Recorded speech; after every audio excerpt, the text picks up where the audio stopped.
Hello, everybody.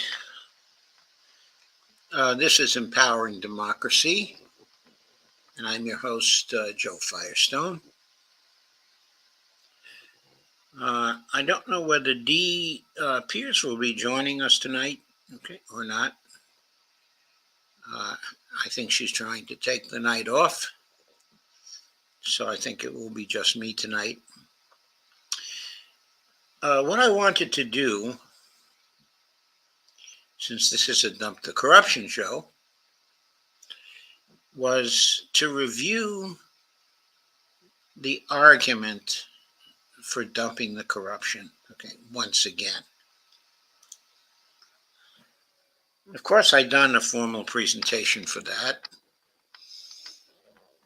So I'm going to go through the formal presentation once again.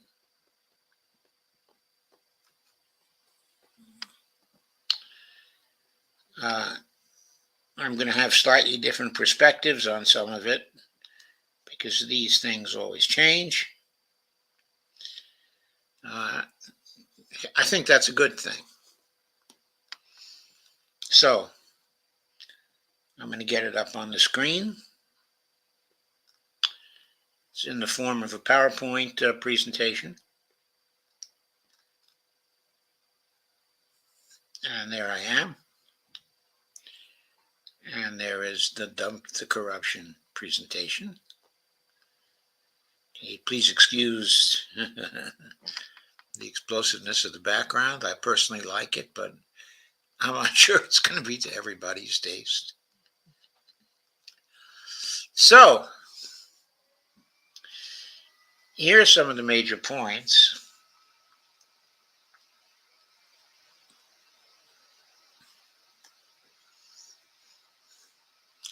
First is that money is corrupting the Congress by using its oligarchy, that is the congressional oligarchy, and there is certainly an oligarchy comprised of the committee chairs and, of course, the very small group of leaders, roughly 4 people in each party.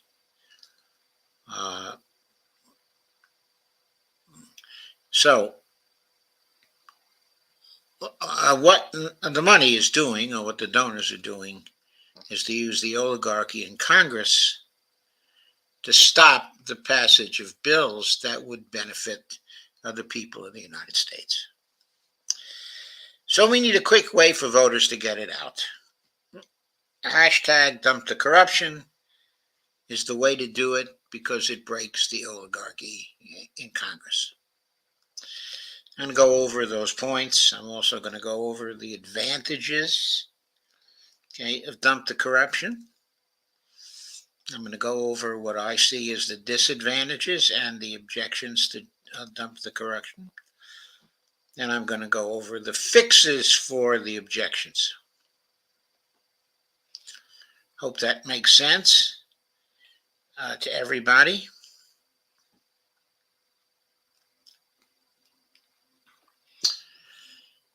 So the major point that donor money stops change.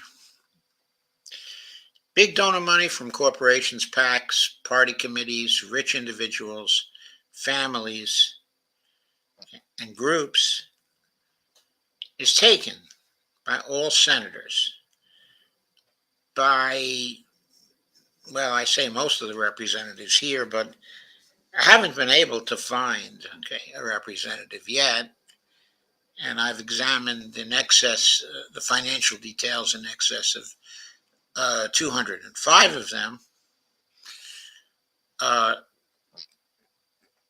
haven't been able to find a single one that has not been taking big money. So going on, the President of the United States and major party candidates.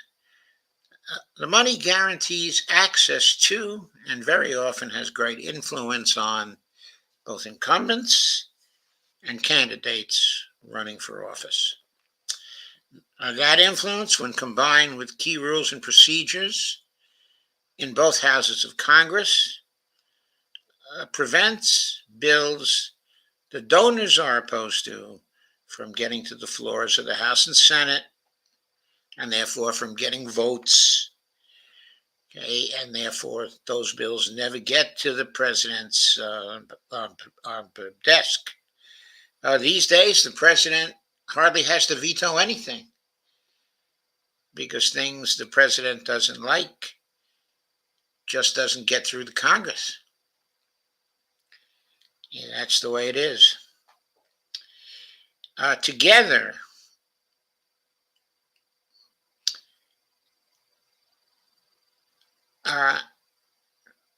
okay, the donors and the Congress people they've bought form an effective bloc on what the majority wants.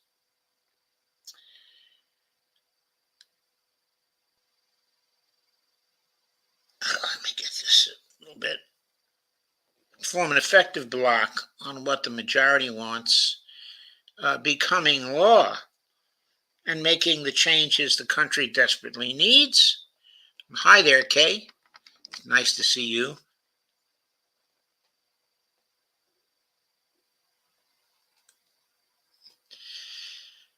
So here's a slide. This one was done by Jimmy Sunderland. And they're the piggy banks, of course. The piggy banks are the donors sending money to the Congress and blocking or stopping the bills that benefit civilians.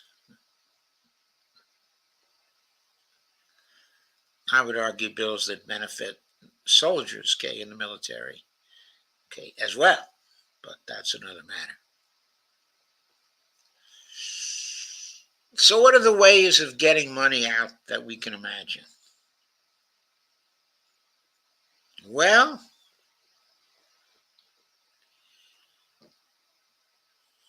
what's been mentioned is a constitutional amendment to get the money out of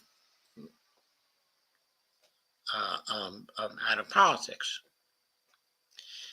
Second, what's also been mentioned is packing the court, adding new justices, okay, to the court, so that the court stands ready to hold constitutional bills that are passed in Congress that would benefit the people. Of course, now we aren't able to pack the court because no bills to pack the court would get by the Republicans and also many of the Democrats who have no wish to pack the court. We could, of course, some people think, pass new campaign finance laws incorporating the exceptions clause of Article 3, Section 2, Clause 2 of the Constitution, which gives the power to the Congress to remove the jurisdiction of the Supreme Court from laws, okay, that it passes. Okay, in other words, when Congress passes a law, all it has to do is write a little phrase in it saying the Supreme Court shall not have jurisdiction over this bill, or should not have the power of judicial review when it comes to this bill.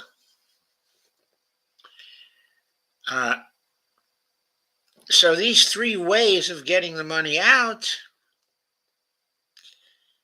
won't work because they either take too long or they assume control of Congress will pass to a progressive coalition soon.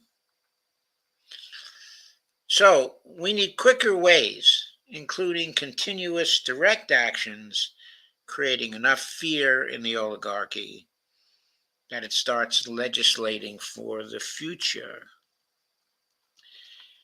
So Kay Ryan says Biden is going to the strike tomorrow. How interesting. Is he going to march with the strikers, do you think? Getting to be close to election time, maybe he better. So,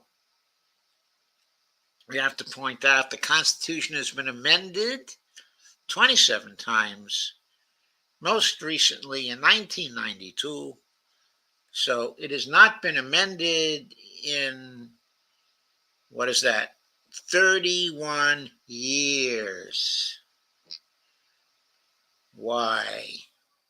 Because the donors don't want it amended. They're doing just fine with the Constitution we have now.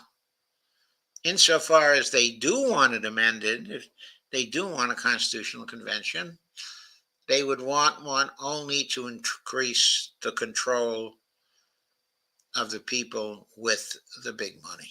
So, you tired of your elected officials, of your elected congresspersons and senators taking corporate money? Then it's time to dump the incumbents. This slide was done by Sandy Degg, and it was done during the period when our movement was called Dump the Incumbents rather than Dump the Corruption. The name was changed because, of course, we realized actually from the beginning, but we also thought the name ought to reflect the need to deny office to individuals who had been corrupted by the big money while they were running. So we wanted to generalize it. That's why we changed the name to Dump the Corruption. So now we consider getting money out through dumping the corruption. What we're advocating for is a direct action campaign to dump the corruption. And the name Dump the Corruption, of course, the original name of Dump the Incumbents, was suggested by Lana Dell, one of the people generally supporting our effort and a close confidant of mine.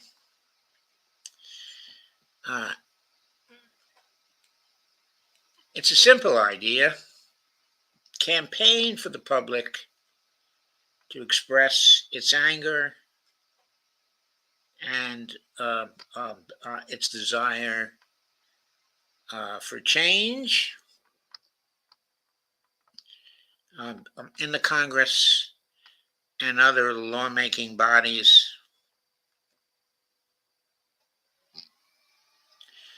By following a general rule of action in the 2024 round of primary and general elections at all levels of government.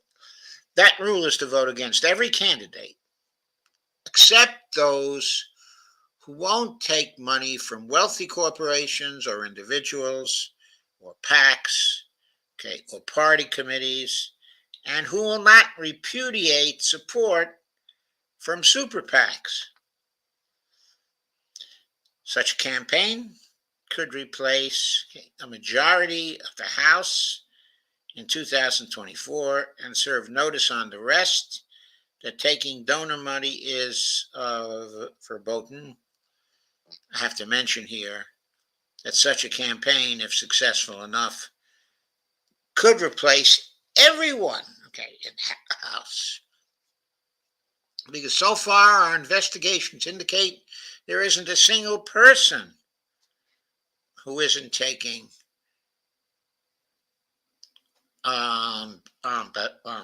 big money in some form, as we have categorized it above. So when I first wrote this slide, I had the impression that maybe there would be a few people inside the House who were not taking any big donor money, at this point.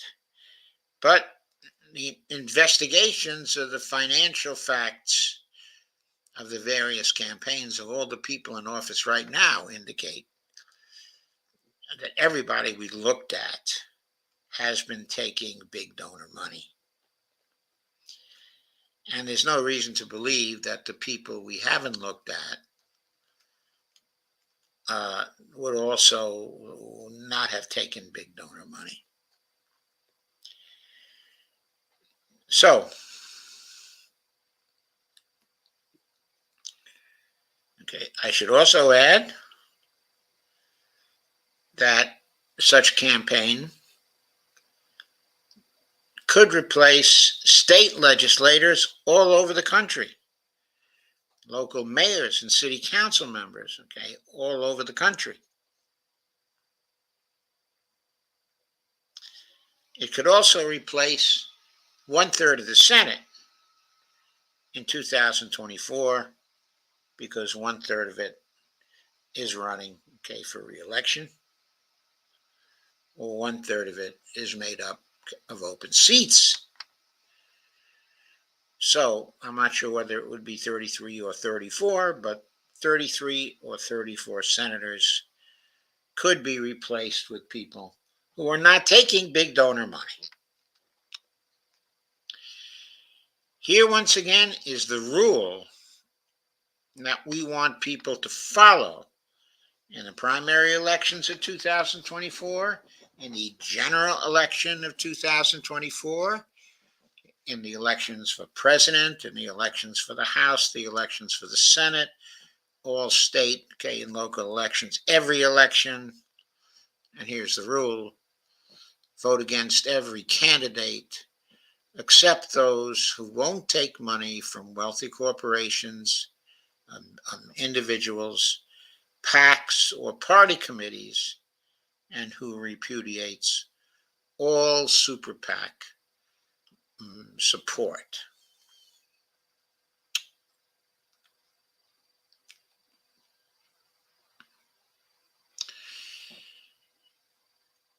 So once again, the way to get money out is through dumping the correction. If 50% of the Senate incumbents and most candidates running for the House were to be defeated, that would be a wake-up call for 2026 and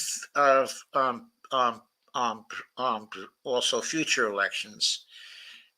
By 50% of the incumbents, I mean 50% of the incumbents who are running.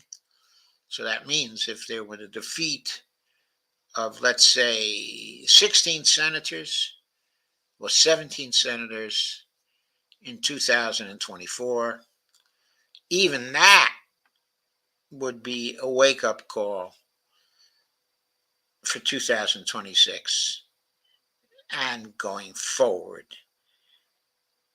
Of course, it's possible, if Dump the Corruption is successful, if it really turns out to be a big movement, okay, it's possible that 100% of the senators who are running in 2024 would be defeated. So that wouldn't be 16 or 17, it would be 33 or 34. If the last happened, that would certainly be a wake-up call for 2026 and future elections. Candidates would be throwing that donor money out. They would certainly stop taking it. It would send a clear message that big donor money is toxic for one's campaign because it is becoming increasingly unacceptable to the public. And there's all kinds of evidence this is true. First of all, Bobby Kennedy's campaign has started to talk about it. They're now starting to say that they want to raise small dollar donations to fund this campaign. And that in part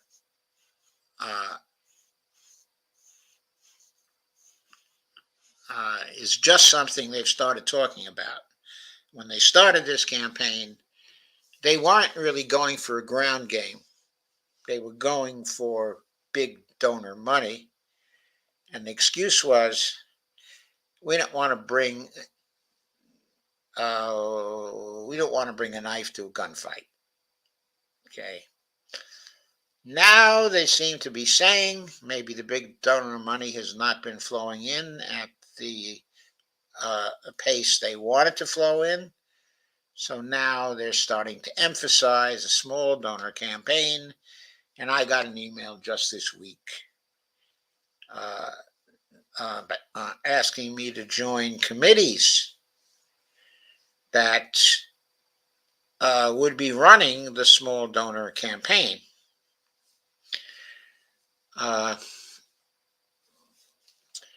it's also significant that a new campaign manager was hired by Cornel West, and that campaign manager was Peter Dow, and he, I believe, uh, is going to try to organize a small donor campaign for Cornel West.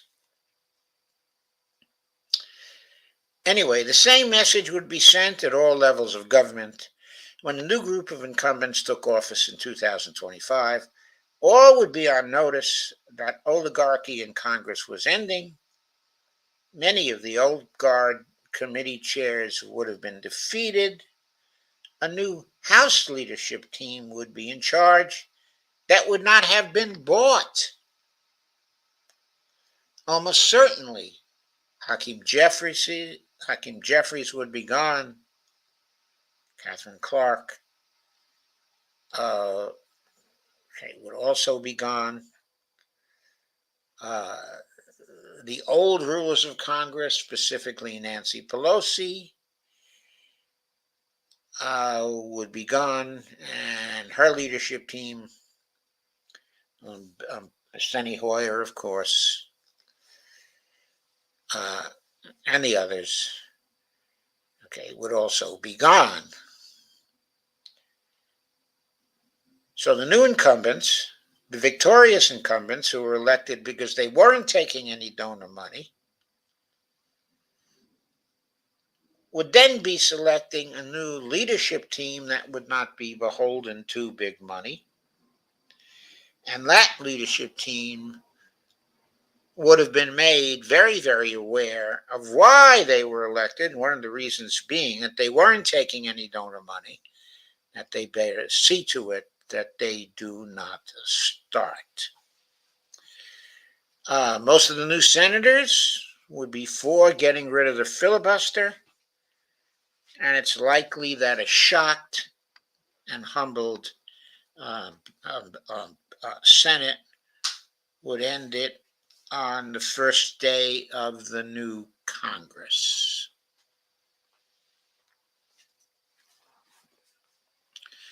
And here is a graphic of the toxic big donor money, the putrid big donor money.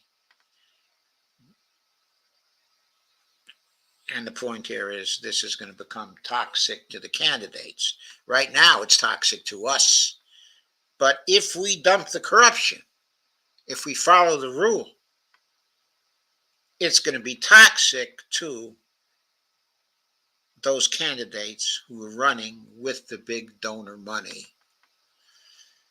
To me, I think if we're successful at this, it's going to be the case that people who rely only on small donor money and who have the capacity, if they have a good small donor money campaign, we know they have a potential to raise something like $400 billion. That, of course, would not be enough money to defeat the candidates who raised, let's say, 1.3, 1.4, 1.5, 1.6 billion dollars, such as Biden and Trump, if this were a normal campaign.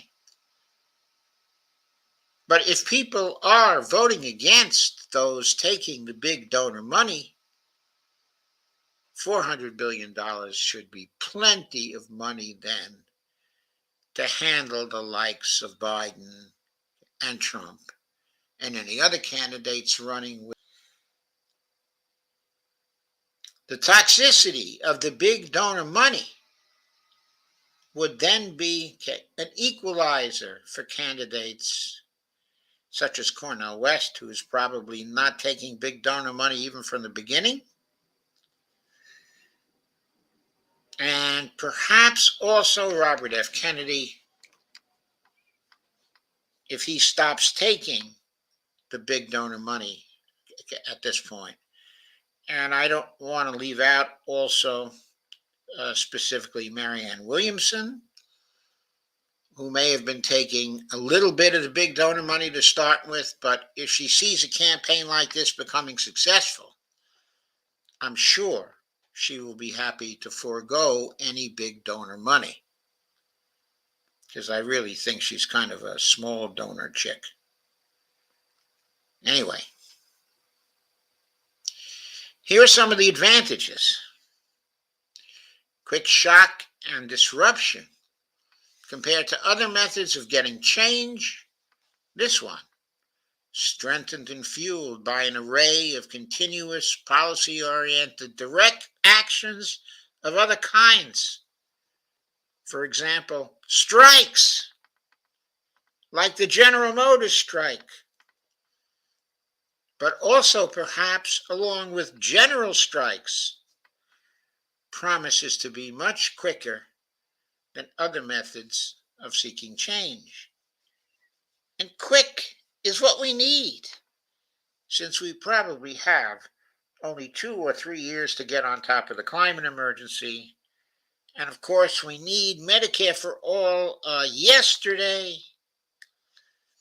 And we need as well an end to U.S. foreign policy seeking hegemony in the world immediately, because that has exposed us to the risk of nuclear war. It has created, again, that kind of emergency. So we have 2 emergencies to get on top of, okay, at least. And we don't have much time to get on top of that. So we need quick success. Success by 2028 won't do. Success by 2032 will not do. We must have dumped the corruption now. Dumping the corruption by dumping the incumbents and other candidates taking the big donor money in very large numbers is what we need to do to shock and disrupt legislative systems and change them across, the nation. It's what we need to do to take over all the state legislatures that are beholden to ALEC and that are passing all those crazy ALEC laws that they've written to be pumped into the state legislatures, especially in red states, and to make those legislatures poisonous to the public and supportive of big money all across the nation. Here are more advantages. This method is not about the individuals in the Congress. It is about changing that system, changing it quickly, changing its rules, changing its structures and its ways of doing business, by getting new people in it who are not beholden to big donors and who will want to democratize the Congress. Of course, what's vital to this is changing the leadership, putting in entirely new leaders, not beholden to big donors. But by this I mean creating new rules and structures that will greatly increase the influence of the backbenchers in Congress, the newbies who want to introduce new legislation and get floor votes for it, and in the present Congress simply disappear because they have no power to get floor votes for the legislation they want. Now, maybe someone such as AOC hasn't completely disappeared because she has a talent for attracting the attention of the media. But from the standpoint of her power, she's been in Congress now since 2019. It's 4 years. And she has no influence when it comes to getting floor votes for her legislation. I'm sure what she and Bernie just introduced, the resolution that they introduced to get the United States to apologize to Chile for our role in the coup of 1973 and the follow on dictatorship and brutalization of the Chilean people, that resolution is not going to pass the Congress, even though it is purely performative. So she and Bernie Sanders get press for introducing the introducing the legislation, but it's not a resolution that's going to pass the Congress. There will be many floor votes if Dump the Corruption is successful than now. Many more bills, and far less control by committee chairs and leadership teams. That will bring bottom-up change to the Congress, and that is what we need.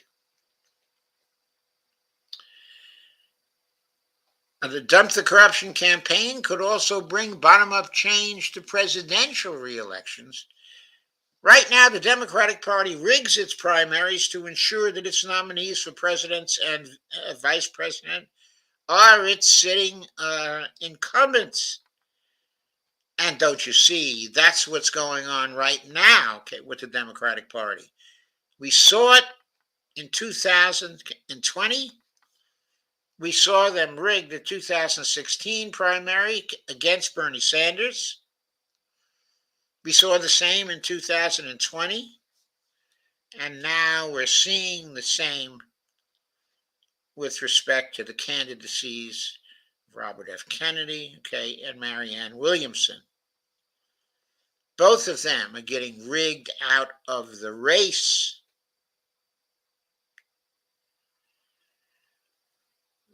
If we dump the corruption, that would introduce a bias against that if its incumbents were taking big money and would produce a cadre of voters who would be voting for other than the DNC choices in the Democratic primary. And that would be so important. But it would also be difficult for the people not taking donor money to win in the primaries, because the bias being introduced by the DNC right now in its rule changes is so overwhelming that it would be very difficult,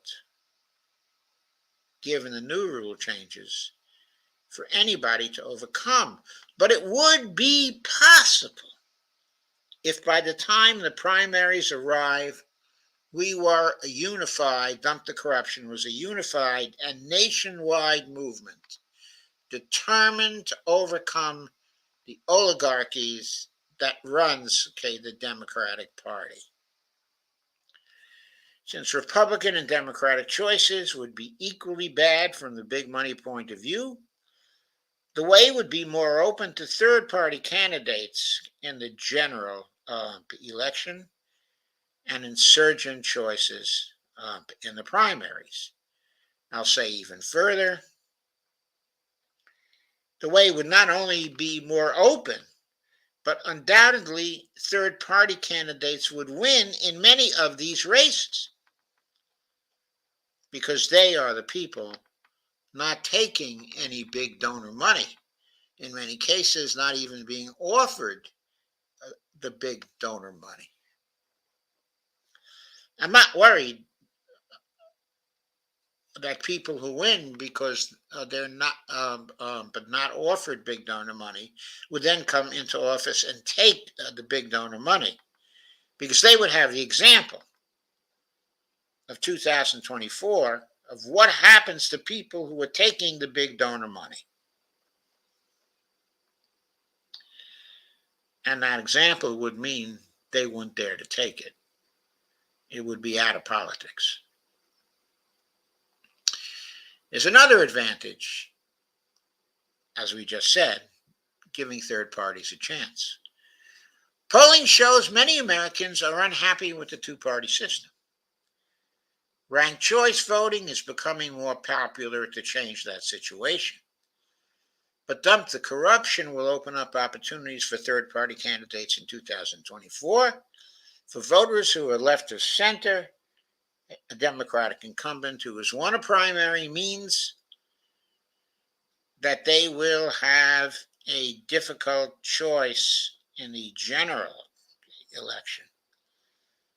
Those voters are more likely to vote third party if they want to vote their consciences and also stick with the dump the corruption campaign. So here's an older graphic we did advocating for dumping the incumbents. This one was done by Jimmy Sunderland, so thanks to her. Further advantages: bringing new ideas into politics, since dumping the corruption will result in much higher turnover in both the House and the Senate. Really enormous turnover now in both the House and the Senate. It will result in more rapid circulation of elites than we have now, increasing the level of democracy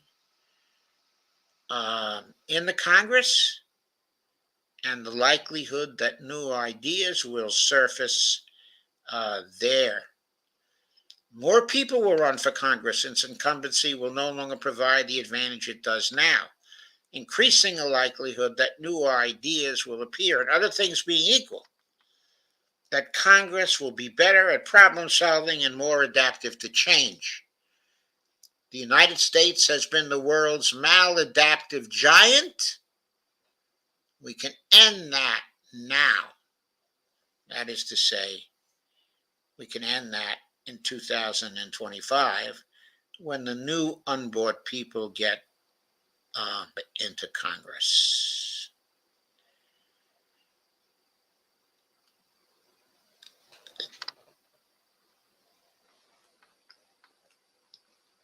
So, hey Robert, hey Steve, how are you doing? Let's talk about Senator Menendez. Okay, we'll talk about him, a little later. I don't know what there is to say about him. He's as corrupt as they come. We've known that for years. It's a good sign that Biden's Department of Justice is willing to indict him. It suggests at least the least little amount, of independence.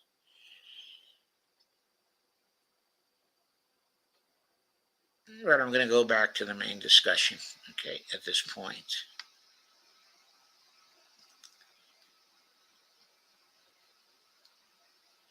So, here we go, people dumping the corruption.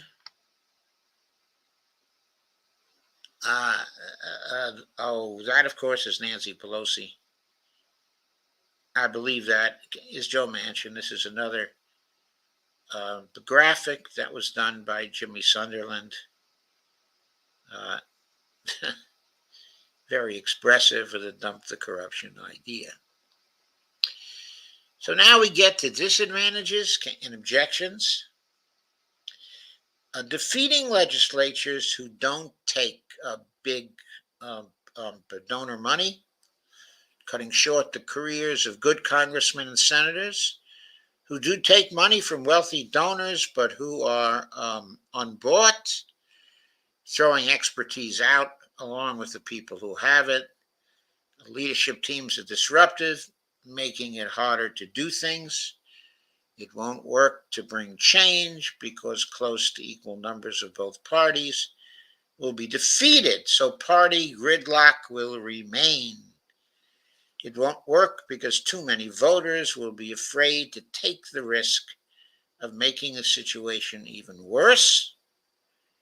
It won't because it's electoralism, and that never works. So those are the main points in the area of disadvantages and objections. I'll now address each one. Defeating incumbents who don't take money. I don't know if there are any. Okay, as I just stated, I think they're all taking money. But yes, some incumbents who maybe don't take too much big money and maybe who are uncorrupted may fall due to error, but we can try to minimize these losses by publishing a weekly list of those who don't take big donor money at the official Dump the Corruption website. We don't have that website yet, of course. But if this movement does get going, then we would put up that website quickly. And also reporting on attempts to provide misinformation about incumbents, okay, and other candidates. So what I'm saying is, okay, if there are any incumbents who fall into the "we don't take big money" category, then uh, we have ways, okay, of stopping the error. But if one or two fall, or three even fall, that really doesn't matter. But given how many House members are likely to fall, how many senators are likely to fall, and the impact that's going to have, okay, on changing the system. Then there's the idea of defeating legislatures who are still unbought, even though they're taking big money. Using the general rule of voting against candidates will defeat some members who do take money from big donors, but still don't appear to vote for the interests of those donors. Uh, I'm afraid this is unavoidable. It may happen sometimes, but all these incumbents have to do to defend themselves is to stop taking, okay, the big money. There are now many people, well, there are a few people anyway, who mainly run, I shouldn't say mainly run, but run to a large extent small donor campaigns and who raise enough money to win without taking donations greater than $200. Two of these people are AOC herself, okay, and Katie Porter. Both have raised in excess of $20 million for their campaigns in 2000, okay, in 22. And they raised enough, if I recall correctly, 15 million in Katie Porter's case, and almost as much in AOC's case, in small donor money, less than $200. It can be done. Our movement would force everyone to do it. If people are taking donor money, there will always be a tendency for that money to influence them. Quote, men are not saints. We cannot trust that what did not corrupt them yesterday will not corrupt them today or tomorrow. And finally, the goal here is to get money out of politics. We cannot sacrifice that goal to accommodate the few congresspeople who may be saints. Really, I don't think any of them are saints, but if there were a few, we still cannot compromise or sacrifice the goal to accommodate those few. It doesn't make any sense from the point of view of system change. And there's the objection. Well, you're throwing the experts out of Congress. Some will insist that using the general rule of dumping the corruption will remove critical legislative skills from Congress that will prevent it from producing good legislation. There may be a degradation of legislative skill if the rule is followed. But what is this skill used for now, I ask? Bottling up good legislation in committee, like the Medicare for All bill, for example? Writing overly complex legislation that voters don't understand? Like, for example, the Affordable Care Act? Using nifty parliamentary maneuvers to protect the members of Congress from accountability by giving them legislative fig leaves? Of course, some skill is needed. The willingness, to legislate for the public purpose will not alone, but do it. But new people will develop the skill that is needed in a relatively short time. Some of them already have that skill from serving in state legislatures where they were not taking big donor money. Not everybody in the state legislatures is corrupt. Not everybody on city councils is corrupt. And they would have the skill, to legislate. So we wouldn't completely eliminate that from Congress. Some will criticize using the general rule on grounds that it will disrupt leadership in Congress.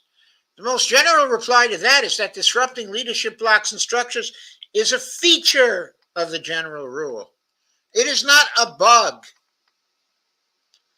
The results that congressional leaders have produced over these 40 years have been terrible.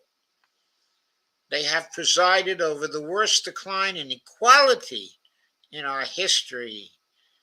They have presided over the worst accumulation of unsolved societal problems since the period before the Civil War.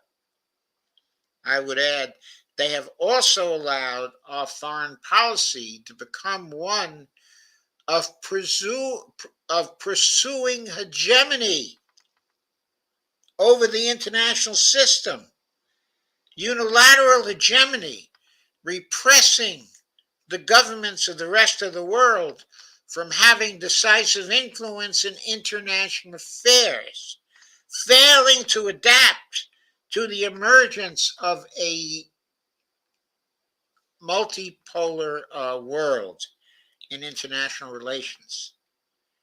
Congress has been just a tool of the foreign policy of our presidents in continuing to pursue hegemony over the international system. And that is terrible. That's a terrible thing that Congress has done. A terrible thing. We need a Congress that will change that. So disruption and replacement of these leadership teams is absolutely essential to change the situation. It is a good outcome. It is not a bad outcome.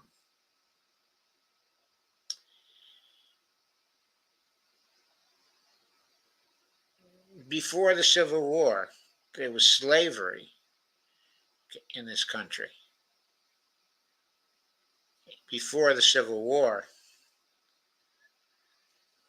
there were strikes in this country where people were shot down. The strikes, were not allowed.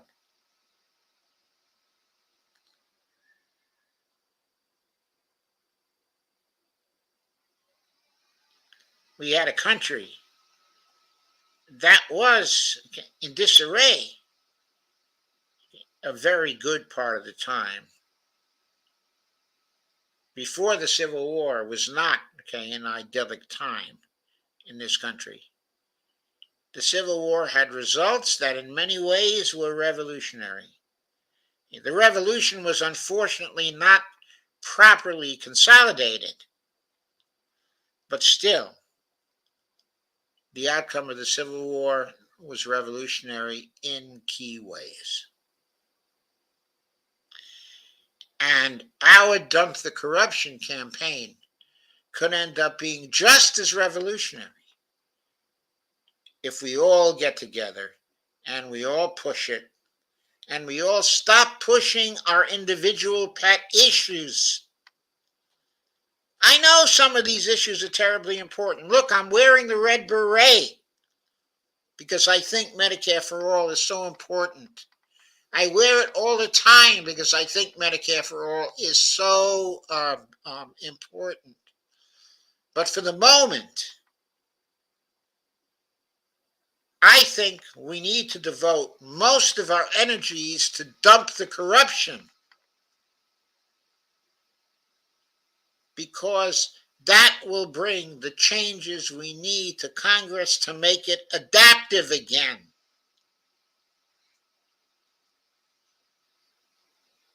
People say it won't work to bring change.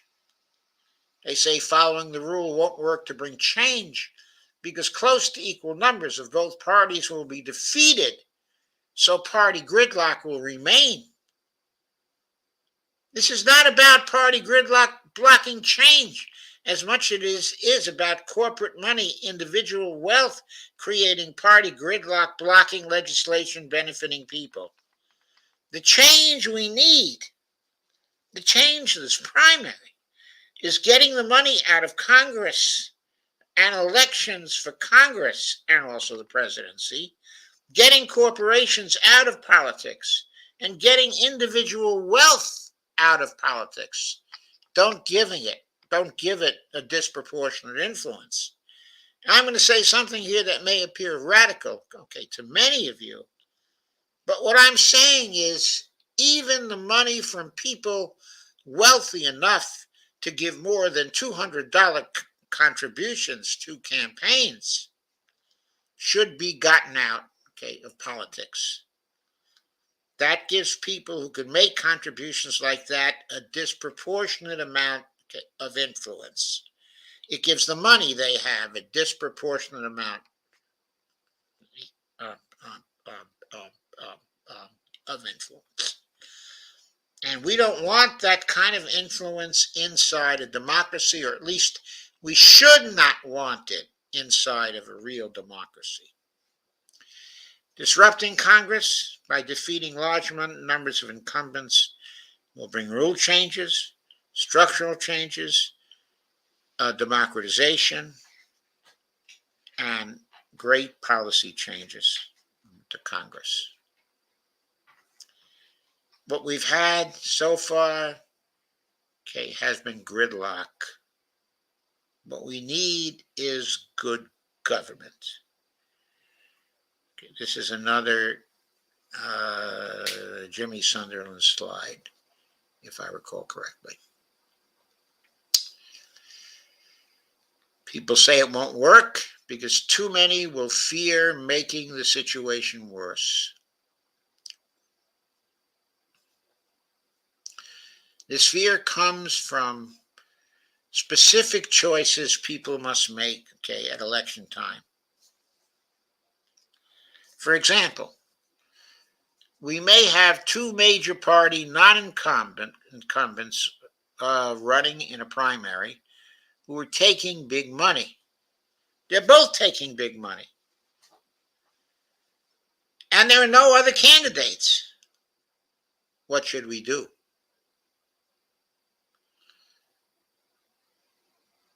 A sub-rule is to vote for the non-incumbent taking the least amount of big money on the theory that that candidate will be the least bought, of the two. What if there are two major party incumbents running in a primary also taking big money? Dump both the incumbents if a non-incumbent, is running, If no non-incumbent is running, then vote for the incumbent taking the least amount, okay, of big money. Well, what if we have one major party incumbent and one major party candidate taking big money? Then the rule is vote for third party candidates not taking big money. We're likely to have that in the presidential election coming up. Joe Biden will certainly be taking big money. Donald Trump will certainly be taking big money. They are the likely candidates right now. They are the front runners. What should one do? Vote for a third party candidate not taking big money. If there's no third party candidate, then vote for the non incumbent taking the least amount, okay, of the big money. That's the rule. I know that rule would create a possible danger of Donald Trump actually getting elected in that case.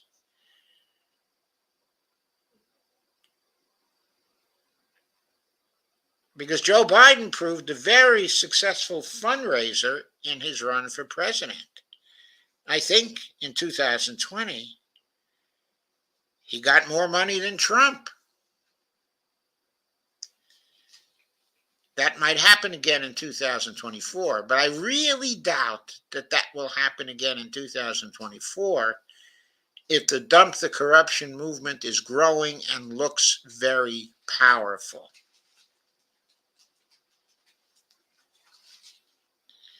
Because then I think that a third party candidate is likely to win the presidential race.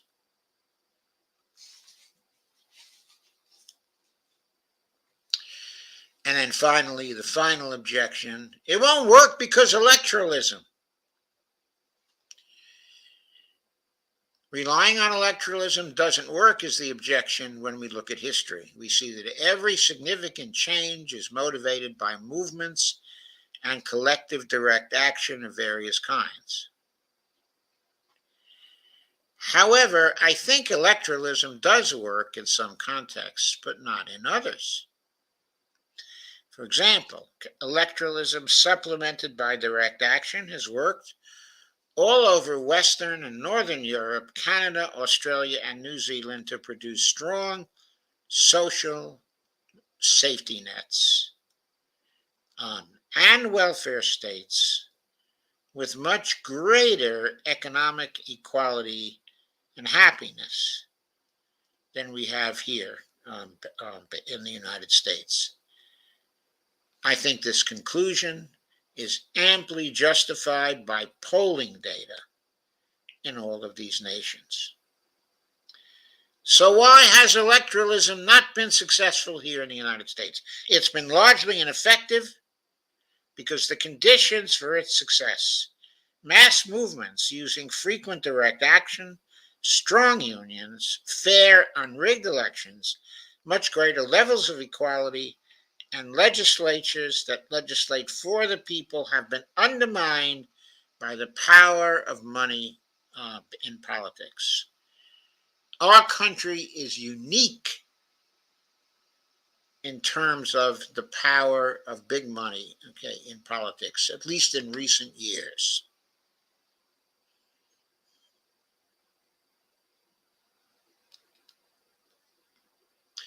So we have to bring back the conditions that underpin electoralism that produces legislation benefiting people.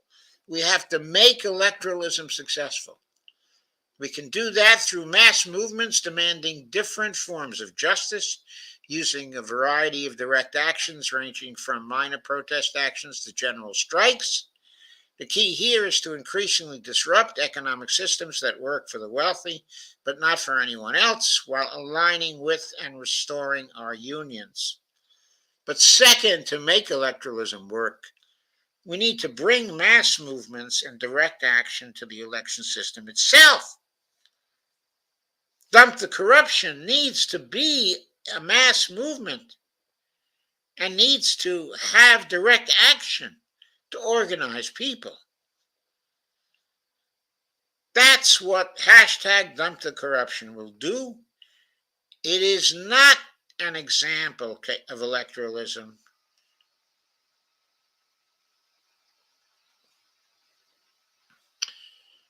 Once again, electoralism is the idea that what we have to do to make change in the interest of the people is for each of us to register and vote for candidates for a candidate has a good chance to win and whose views and policy agendas are most in line with ours. And if we do that in each election, all will be well for both our nation and ourselves. Dump the corruption does not assume that. Instead, it assumes that the electoral system won't work to produce such results because it has been corrupted by money and now works to re-elect incumbents and also candidates who are not incumbents who will do the donors' bidding rather than the people's bidding. Hashtag dump the corruption is direct action against such a system designed to disrupt the flow of money to candidates and its influence over them. And finally, dump the corruption is not about pursuing electoralism. It's about disrupting electoralism by getting people to vote against big money in politics, by firing all the legislators and other candidates who take that money.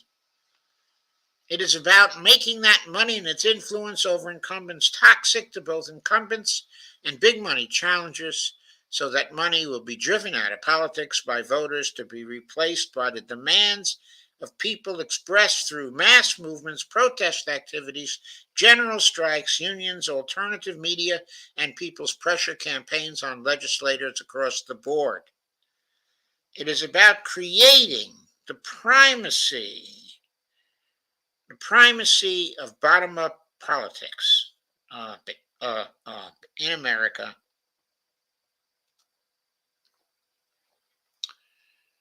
Oh, sorry, it's about creating the primacy, of bottom-up politics here in America.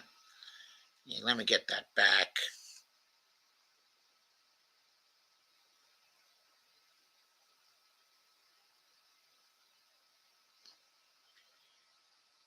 It's not coming back for me, so let me do it again. Okay.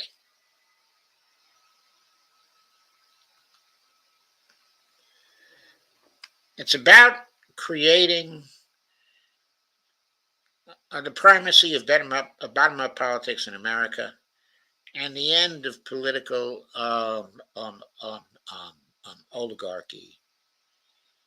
It is the general strike of voters, against big money in politics. So it is about disrupting electoralism, and is also about getting us to a condition where electoralism can be effective once again. Okay, so that's it. Okay, that's the review.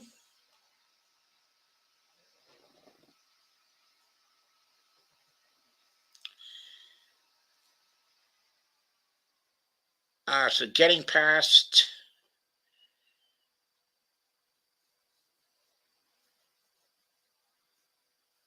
the main presentation here tonight, Robert Copeland says, Joe, I have seen some races where only one person can run in that political race, and in other races where both people were scumbags that would harm the people. And I'll add to that, Robert, and say you've probably seen some of those races, where both were scumbags and where there were no third party candidates. So, what I say to you, okay, about that is if that's the way it finally comes down, then vote for the scumbag taking the least amount, okay, of money.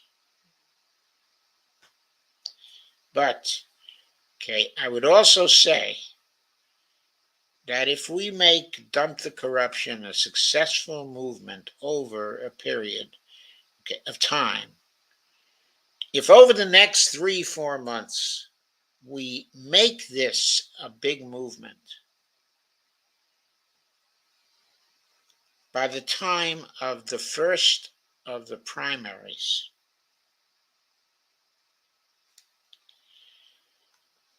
the movement itself may have encouraged third party candidates to appear to get into the ring. And that would make it less likely that we would get a situation where both people were scumbags and there were no third party people to vote for. So that's my answer to that particular difficult question. So moving on to Steve Wolfman's request, let's talk about Senator Menendez. So what do we have to say about Senator Menendez? Well, first, I was surprised that he was indicted by Joe Biden's Justice Department.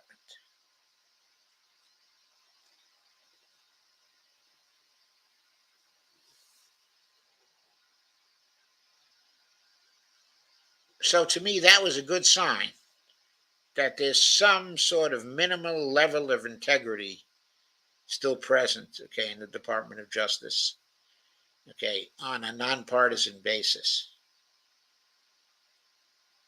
This indictment was by a Justice Department that is beholden, okay, to the Democratic Party. Yet it is taking down a senior Democratic senator because he is violating the law.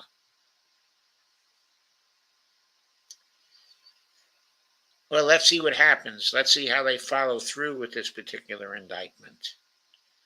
Let's see if they get him out of office. If they do, it would be part, okay, of dumping the corruption. Robert says there were local races where they don't have to declare which political party they are in. Yeah, that's true. But in that situation, it's also usually true that people know which political party they favor. But even though they don't have to declare which political party they're in, they usually think, okay, that it's an advantage uh, to declare for, okay, a political party. Of course, that usually happens in districts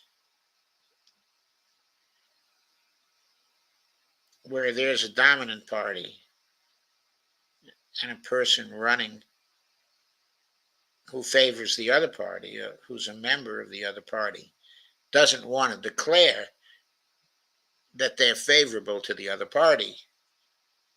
And so they run, okay, as independents.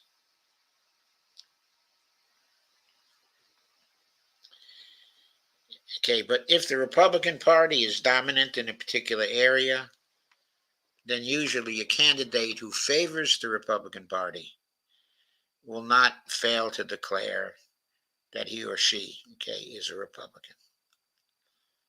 And the same is true for Democrats who run. So I think that, okay, is really what we have. Any more questions or comments?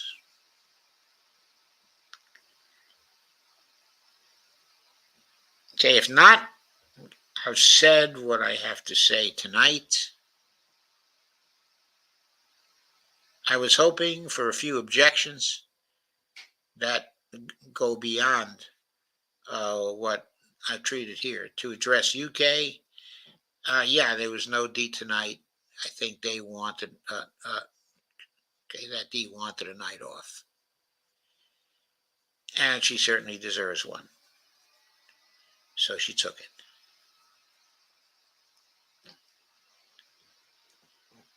Okay, so I will.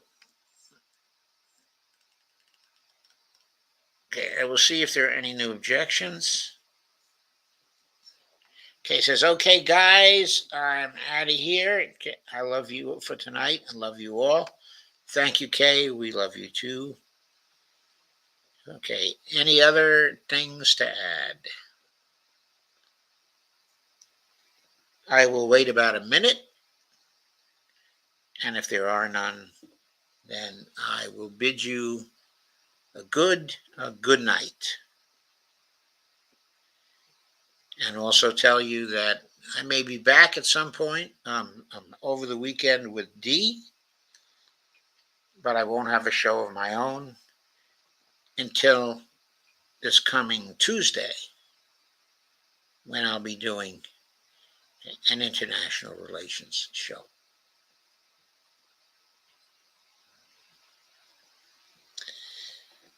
So thank you for coming.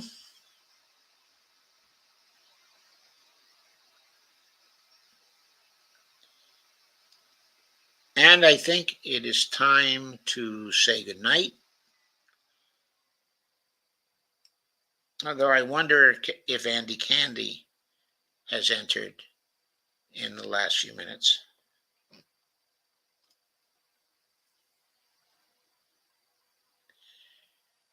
Because I see we've just added a person.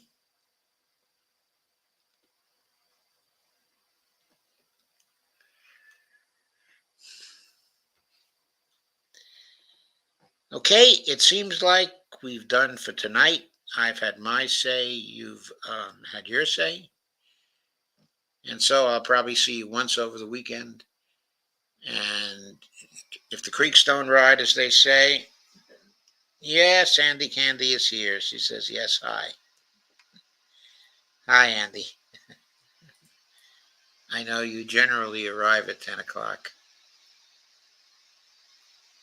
when the kids are put to bed. So, I guess you'll have to review the slides for the dump the corruption argument. They will be available, okay, in the video. As I've been distracted, she's got 7 grandchildren, okay, tonight. And says, she loves me. Thank you. Thank you very much, Andy. Okay, but you can watch the video. It'll be available as soon as I end it.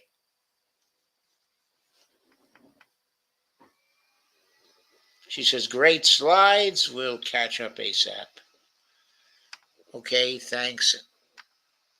Thank you very much, Andy, and good night. I'll probably see you once over the weekend with Dee on her show. And as I said earlier, I will almost certainly see you on Tuesday with my international relations show. Thanks very much for coming. Okay, and good night. And Andy says, hi, Bonnie, love you too. Hi.